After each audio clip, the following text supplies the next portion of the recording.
నమస్తే, welcome to మా Telangana TV. BRS party working president KTR చలో బేడిగడ్డ బస్సు యాత్రకు యాదాద్రి భువనగిరి జిల్లా ఆలేరు బైపాస్ రోడ్డులో బీఆర్ఎస్ శ్రేణులు పెద్ద ఎత్తున స్వాగతం పలికారు.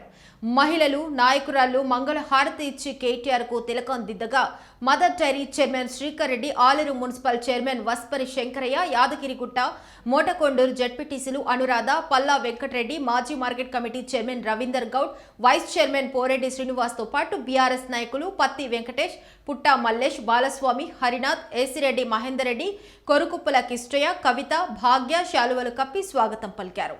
కాంగ్రెస్ వాళ్ళు కల్లెబల్లి కథలు చెప్పి అబద్ధాల ప్రతి మాటలో అబద్ధాలు పదే పదే చెప్తే ఒక్క అబద్ధం 10 సార్లు మాట్లాడితే అది నిజమైనట్టుగా ప్రతి విషయంలో అబద్ధాలు ఆడి ప్రభుత్వంలోకి వచ్చినటువంటి మరి రేవంత్ రెడ్డి గారి ప్రభుత్వం మరి 6 గ్యారంటీలు అని చెప్పేసి 420 హామీలు ఇచ్చి ఒక దొంగ 420 అంటేనే ఒక దొంగ ఆ 420 హామీలు ఇచ్చి మరి ప్రభుత్వం చేపట్టినటువంటి తరుణంలో కేసీఆర్ గారి ప్రభుత్వం చేసినటువంటి కార్యక్రమాలన్నీ భూతద్దంలో పెట్టి చూపించి బురద జల్లే కార్యక్రమం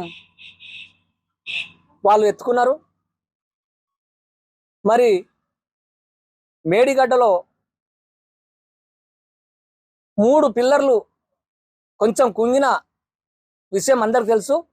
దాన్ని పదే పదే చూపిస్తూ మరి కేసీఆర్ గారిని అభాసు పాలు చేసే కార్యక్రమం వాళ్ళు నెత్తిన పెట్టుకొని మరి పనులమ్మినట్టుగా అమ్ముతా ఉన్నారు. ఈరోజు మరి దాన్ని తిప్పికొట్టే విషయంలో కేటీఆర్ గారు మరి 150 మందితోని ఎమ్మెల్యేలు, మాజీ ఎమ్మెల్యేలు, మరి ముఖ్య నాయకులు అంతా కూడా ఈరోజు మరి ప్రతి గ్రామం నుంచి ప్రతి పట్టణం నుంచి మరి పెద్ద ఎత్తున మరి ఈరోజు పోయి వారు చేస్తున్నటువంటి కుట్రలు కుతంత్రాలు తిప్పికొట్టే విధంగా మరి ప్రయాణం చేస్తూ ఉన్నారు.